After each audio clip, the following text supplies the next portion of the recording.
ये स्टोरी है एक ओवरवेट प्रोफेसर के बारे में जिसका नाम है शर्मन क्लम्प। और अपने अनाड़ीपन की वजह से एक बार ये बहुत बड़ी मुश्किल में फंस जाता है। जब ये कॉलेज आता है तो देखता है कि 5000 से ज़्यादा हैमस्टर्स इधर उधर फैल रहे हैं। ये इतने ज़्यादा फैल गए थे कि वो लोगों की पैंट्स में, खाने में फैल जाते हैं। फिर इन्वेस्टिगेशन से पता चलता है कि एक दिन अनजाने में शर्मन के हाथों से वो बटन प्रेस हुई जिससे उन हैमस्टर का केज खुला और वो आज़ाद हो गए। अब कॉलेज में शर्मन अपने पसंद के हैमस्टर के पास जाता है। ये हैमस्टर शर्मन की तरह ही ओवरवेट था। शर्मन और उसकी टीम एक एक्सपेरिमेंट पे काम कर रहे होते हैं जिससे मोटे इंसान का डीएनए इस तरह बदलता है कि वो जल्दी से वेट लूज कर सकता है। ये एक्सपेरिमेंट शैली पर किया जाता है और शैली 85 ग्राम वेट कम कर लेती है। शर्मन का असिस्टेंट जैसन उसे फार्मूले के डोज बढ़ा के देने को कहता है, लेकिन शर्मन बताता है कि ये शैली के लिए हानिकारक हो सकता है। इसके बाद जेन शर्मन को बुलाते हैं और उससे हैमस्टर के हुए इंसिडेंट के बारे में बात करते हैं। वो कहते हैं उस इंसिडेंट की वजह से कॉलेज के साइंस डिपार्टमेंट ने बहुत सारे फंड्स खो दिए। तुम लैब में जो भी एक्सपेरिमेंट करते हो उसका ध्यान रखा करो, क्योंकि हर्लन नाम का एक आदमी जो इस स्कूल को $10 मिलियन डोनेट करने को बोलता है, वो आखिरी एलुमनी होता है क्योंकि वो हार्लन को नहीं खोना चाहते थे। शर्मन क्लास ले रहा होता है और उसके मोटे पेट से बोर्ड पर लिखा इरेज हो जाता है। इससे बच्चे उस पे हंसने लगते हैं। इसके बाद मिस कार्ला नाम की टीचर उससे मिलने आती है। मिस कार्ला ने केमिस्ट्री में ग्रेजुएशन किया होता है। शर्मन को उसकी सुंदरता बहुत अच्छी लगती है। कार्ला शर्मन को बताती है कि वो हमेशा से ही उससे मिलना चाहती थी और वो उसके काम को बहुत पसंद करती है। उसी रात शर्मन डिनर पे अपनी फैमिली से मिलता है और उसकी फैमिली में सब ओवरवेट होते हैं। शर्मन रियलाइज करता है कि ये उसका फैमिली प्रॉब्लम है, लेकिन उसके फादर को अपने ओवरवेट पे बहुत खुशी होती है और वो शर्मन को कहते हैं कि वो कुछ भी कर सकते हैं लेकिन अपना वेट कम नहीं कर सकते। इन सब के बाद शर्मन कार्ला के घर उसे डेट पे चलने के लिए पूछने चला जाता है। कार्ला डेट पे चलने के लिए हाँ कर देती है और शर्मन बहुत खुश हो जाता है। शर्मन टीवी देखते देखते सो रहा है और सपना देखता है जिसमें वो और कार्ला बीच पर गए हुए हैं और वहाँ उसे किस करता है, लेकिन उसके वजन से कार्ला मिट्टी में घुस जाती है। शर्मन डर के मारे उठ जाता है। टीवी शो का host bar bar yes I can बोल रहा होता है। ये सुनकर शर्मन भी रिपीट करता है और अपना वजन किसी भी तरह कम करने के लिए रेडी हो जाता है। डेट से कुछ दिन पहले ही वो जुम्बा क्लास जिम ज्वाइन कर लेता है, लेकिन फिट होने के लिए उसे अभी भी मेहनत करनी जरूरी होती है। फिर फ्राइडे को वो लोग क्लब जाते हैं और बहुत एंजॉय कर रहे थे, लेकिन रेजी नाम का एक कॉमेडियन स्टेज पे आता है। वो ऑडियंस में बैठे लोगों की इंसल्ट करके उन्हें हंसाता रहता है और वो शर्मन की बहुत ज्यादा इंसल्ट करता है। ये सुनकर शर्मन को रोना आ जाता है। फिर वो कार्ला को घर छोड़ता है। कार्ला शर्मन को अच्छा फील कराने के लिए उसकी तारीफ करती है। वो उसे थैंक यू बोलकर घर आ जाता है। वो अकेला और ज्यादा दुखी होता है, इसीलिए वो बहुत ज्यादा जंक फूड खाने लगता है।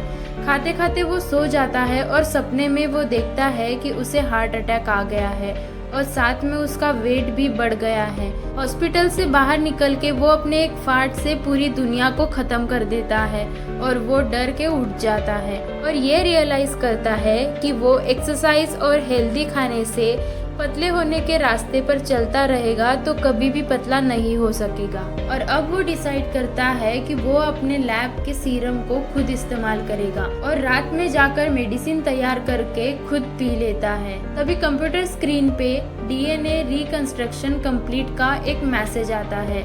अगली सुबह जब वो उठता है तो वो हैरान हो जाता है क्योंकि अब वो फिट यंग आदमी बन गया था। उसको बहुत खुशी होती है और ये सब बताने बाहर आ जाता है। उसी दिन जब ये लैब में काम कर रहा होता है तभी वहाँ कार्ला आती है और उसे पहचान नहीं पाती। शर्मन उसे बताता है कि वो एक लैब असिस्टेंट है और साथ ही डेट पर चलने को कहता है। कार्ला बहुत देर के बाद मान जाती है। अब ये उससे बात कर ही रहा होता है तभी दोबारा से उसके हाथ फूलने लगते हैं और ये बात वो समझ जाता है कि अब वो मोटे इंसान में बदलने वाला है। कुछ देर बाद कार्ला शर्मन से मिलती है और बडी के बारे में बताती है। शर्मन कहता है बडी एक अच्छा इंसान है और तुम्हें उससे मिलना चाहिए। अगली सीन में हम बडी को देखते हैं जो कि शर्मन ही है। बडी और कार्ला दोनों क्लब में जाते हैं।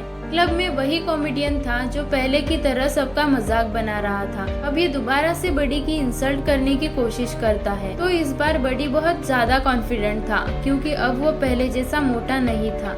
इस बार बडी उस कॉमेडियन की बहुत इंसल्ट करता है और इन दोनों में बैटल हो जाती है। एंड में बडी जीत जाता है। सब लोग बडी के लिए ताली बजाते हैं और यहाँ पर बडी कार्ला को किस करता है, लेकिन उसका नीचे वाला लिप्स बड़ा होने लगता है तो वो बहाना करके क्लब के बाहर आ जाता है। वहाँ शर्मन का असिस्टेंट जेसन भी आया होता है और वो वेटर के पास कार्ड देके उससे पूछता है। वेटर के ये बताने पर कि ये बडी का है, उसे ये लगता है कि बडी ने शर्मन का कार्ड चुराया है। उसे पकड़ने के लिए उसके कार में जाता है। कार में शर्मन का लिप बहुत ज्यादा बढ़ रहा होता है। जेसन समझ जाता है कि शर्मन ने वो सीरम इस्तेमाल किया है और उसे कार से बाहर निकालने के लिए स्पोर्ट कार को कट करना पड़ता है। दूसरे दिन वो क्लास के लिए लेट हो रहा था। क्लास में कोई स्टूडेंट नहीं रहते बल्कि डीन गुस्से में उसका इंतजार कर रहे थे।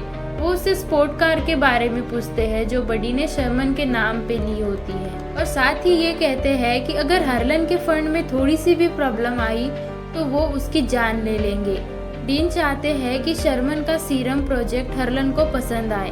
शर्मन कार्ला से मिलता है और अपनी फैमिली से मिलाने डिनर पे लेके जाता है। वहाँ उसकी फैमिली के लोग उन दोनों के रिलेशन के बारे में कुछ सवाल पूछते हैं जिससे कार्ला को थोड़ा अजीब लगता है। फिर शर्मन उसे घर छोड़ता है और अपनी फैमिली के तरफ से माफी मांगता है। कार्ला शर्मन को बताती है कि वो बडी का कॉल का इंतजार कर रही है। फिर शर्मन को एहसास होता है कि वो कार्ला के पास बस बडी बन के ही जा सकता है, इसलिए वो लैब में सीरम पीने जाता है, मगर जेसन उसे मना करता है क्योंकि सीरम लेने के बाद उसका टेंशन लेवल बढ़ जाता है और बडी बिल्कुल भी शर्मन जैसा नहीं होता और ये ज्यादा देर तक किया तो बडी शर्मन के बॉडी पर कब्जा कर लेगा। जेसन उसको रोकने की कोशिश करता है लेकिन बडी कार्ला को लेकर होटल चला जाता है जहाँ हर्लन शर्मन का वेट कर रहा होता है। डीन और कार्ला बडी को सीरम का आइडिया प्रेजेंट करने को बोलते हैं। अब बडी हार्लन को एक्सप्लेन करता है और वहाँ खड़ी लड़कियों को फिजिकली डिस्क्राइब भी करता है और शर्मन के नाम का पूरा क्रेडिट भी ले लेता है। कार्ला को ये सब देख के शौक लगता है। वो उससे जाकर कहती है बडी उससे कहता है कि उसे किसी भी लड़की के साथ रहना है और उसे कार्ला से कोई फर्क नहीं पड़ता।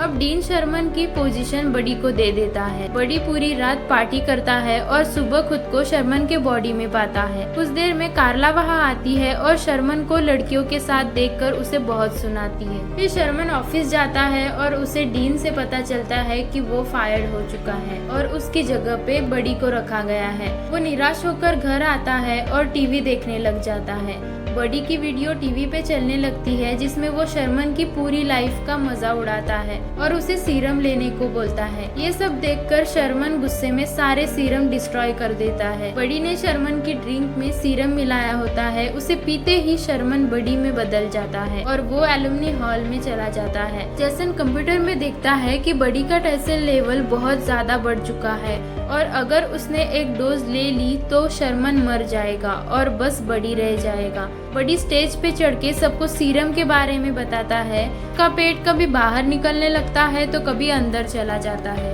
तभी वहाँ जेसन आता है और उसे सीरम लेने से मना करता है। बडी अपना गला दबाने लगता है। तभी ये पता चलता है कि वो शरीर शर्मन का है और वो बडी को रोक रहा होता है। तभी वहाँ जेसन आता है और उसे सीरम लेने से मना करता है। आखिर में बडी सीरम नहीं ले पाता और शर्मन में बदल जाता है। कार्ला, शर्मन के पेरेंट्स और सभी लोग ये देखकर हैरान रह जाते हैं। शर्मन सबको बताता है कि ये सीरम सबकी मदद करने के लिए था, लेकिन ये पूरी तरह से फेल हो चुका है। मुझे खुद से एक हेल्दी तरीके से वेट लूज करने की कोशिश करनी चाहिए थी और निराश होकर वहाँ से जाने लगता है। कार्ला उसे रोक लेती है और कहती है कि मैं तुम्हें पहले से ही पसंद करती हूँ। हार्लन भी शर्मन को फंड देने के लिए तैयार हो जाता है और ये मूवी इसी के साथ एंड हो जाती है।